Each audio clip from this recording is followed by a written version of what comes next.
Faire.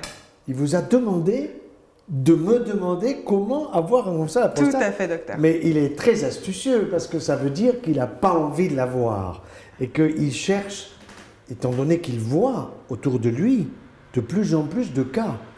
Nous sommes actuellement à 70 000 nouveaux cas de cancer de la prostate en France chaque année et on perd 10 000 hommes chaque année. Que se passe-t-il? Alors, il se passe, si vous voulez, que le cancer de la prostate, d'abord, c'était, il y a quelques années, un cancer de l'homme très âgé. C'est-à-dire, on va prendre un exemple très simple. Si vous prenez 100 hommes, aujourd'hui comme hier, qui meurent à 100 ans et un jour, et on va vérifier la prostate, pour voir s'il y a du cancer, ben, pratiquement chez 90, il y a du cancer. Donc, ils ne sont pas morts du cancer de la prostate. Simplement, on sait que le cancer de la prostate est une forme de vieillissement de la prostate. Mais un vieillissement naturel quand vous l'avez à 100 ans, mais qui n'est pas naturel quand vous l'avez à 40 ans ou à 35 ans. Bien. Alors, si votre compagnon veut avoir un cancer de la prostate, précocement, c'est pas très compliqué. Il faut savoir que la prostate est très hormonodépendante. Comme le sein de la femme est hormonodépendant des estrogènes et de la progestérone, eh bien, la prostate de l'homme est dépendante de la seule hormone fabriquée par les testicules de l'homme qui s'appelle la testostérone. Bien. Donc, pour qu'il développe un cancer de la prostate, il faudrait, surtout s'il est jeune, eh bien qu'il prenne de la testostérone en plus de celle qu'il fabrique avec ses testicules. Ça s'appelle le dopage. Quand un jeune homme prend du dopage pour faire du vélo, pour faire de l'athlétisme, pour faire du bodybuilding en particulier, pour faire du muscle, eh bien, la plupart du temps, il ne le sait pas, il prend des hormones. Quand je dis D, c'est une. Il prend une hormone anabolisante, et cette hormone, elle stimule non pas seulement sa prostate, mais elle va stimuler ses muscles, elle va stimuler tout le reste de son organisme, donc il va être avec des muscles très importants, vous voyez, très musclés, mais en même temps, il abîme sa prostate et le danger, c'est qu'à 39 ou 40 ou 45 ans, il fasse un cancer prostatique. J'en ai vu un cas à 39 ans de cancer de la prostate et lorsque on m'a présenté le patient, j'ai dit tout de suite, vous faites monsieur du bodybuilding. Il me dit, mais comment vous le savez? Parce qu'on ne peut pas avoir un cancer de la prostate à 39 ans sans prendre des hormones qui sont dangereuses pour soi-même. Bien. Ça, c'était votre plus jeune cas de cancer de la prostate. Bon. Maintenant, la plupart des cas que nous voyons aujourd'hui, ils ont plutôt, disons, entre 50 et 70 ans. À 70 ans, c'est quand même moins grave qu'à 50. Tout cancer qui apparaît chez un adulte jeune est toujours plus grave, d'une façon générale, quelle que soit la localisation cancéreuse, qu'un cancer qui va apparaître chez une personne de 70 ans et au-delà. Exemple, hier j'ai vu un jeune de 30 ans avec un cancer de l'ésophage et de l'estomac, très grave, il l'aurait à 70 ans, beaucoup moins grave. Vous voyez, le même. Bon. Mais je reviens à la prostate. Alors, il veut avoir un cancer de la prostate. Vous allez lui dire de fumer. Il faut qu'il fume. Un paquet par jour. 2 paquets, ça ira plus vite. Du papier maïs. Parce que le papier maïs, alors voilà, au point de vue de l'immunodépression, c'est la totale. Bon. Donc là, il y a tout ce qu'il faut au point de vue du bureau de tabac pour trouver ça. Bon. Deuxièmement, il faut qu'il soit fort.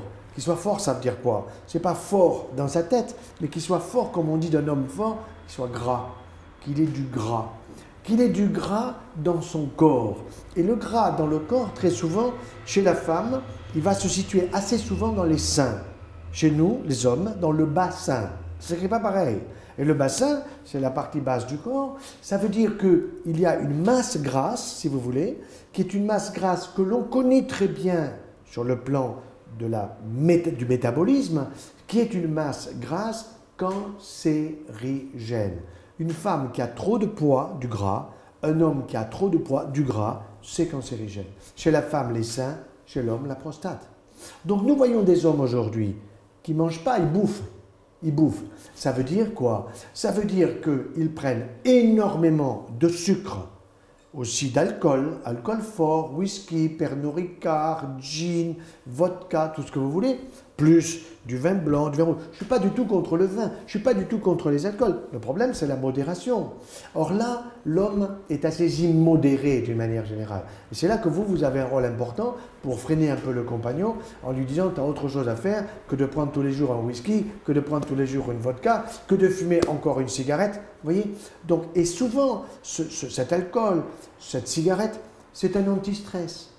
Les hommes sont stressés aussi, il n'y a pas que les femmes qui sont stressées. Donc le stress est un facteur. Mais ce n'est pas que le stress en tant que tel, c'est le stress par les conséquences. Quand vous êtes très stressé, eh bien vous allez câliner votre estomac en prenant du Nutella, du Coca, du soda. Toutes ces choses-là sont mauvaises pour la santé, parce qu'il y a trop de gras, parce qu'il y a trop de sucre. Parce que vous avez de l'huile de palme dans le Nutella, mais ça, évidemment, personne ne le sait. Mais moi, en tant que médecin, en tant que cancérologue, je dois vous le dire. Le Nutella, il faut laisser ça à ceux qui le fabriquent. C'est tout. Ce n'est pas bon pour notre santé. Et on habitue les enfants très tôt. Bon, ça, mais revenons à la prostate. Donc, tabac, vous avez compris. Bon, avoir du gras, du sucre, ça veut dire consommer beaucoup de fromage. Vous savez qu'il y a 24 milliards de litres de lait par an que l'on obtient en trayant les vaches.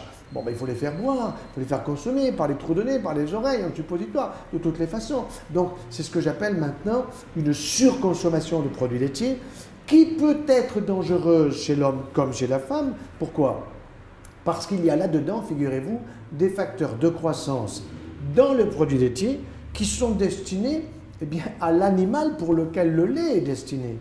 Or, la vache fait du lait pour son veau, la chèvre pour son chevreau, la brebis pour son agneau, la maman pour son enfant. Bon. Or, dans le lait d'une mère pour son enfant, vous avez des facteurs de croissance formidables pour aider l'enfant en une année à prendre 5 kilos.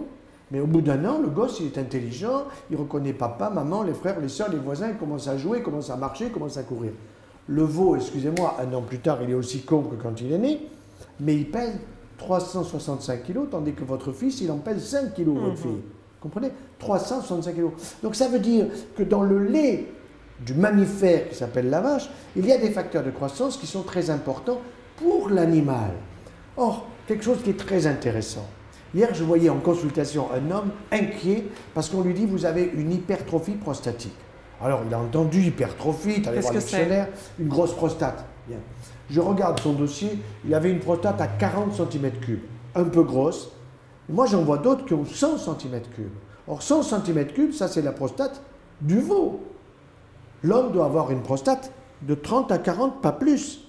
Ce qui signifie que, par les produits laitiers, il stimule la construction de sa prostate, et il a une grosse prostate, qui le gêne pour pisser, pour l'évacuation, et en plus qui va jouer par le gras qu'il a dans son corps un rôle négatif cancérigène. Donc, les hommes, il faut les déstresser, il faut les défumer, il faut les délactoser. Vous voyez, des choses qui sont aussi simples, mais il faut le leur faire avec délicatesse, et ça, il n'y a pas mieux qu'une femme pour faire comprendre à un homme comment il peut éviter un cancer prostatique. Et en tout cas, rassurer les hommes qu'on les aime sans musculation aussi. Bien sûr, et surtout qu'on les aime sans cancer prostatique, parce que le jour où ils ont le cancer de la prostate, c'est plus difficile pour honorer leur femme. C'est clair. Merci, docteur Joyeux. Voilà.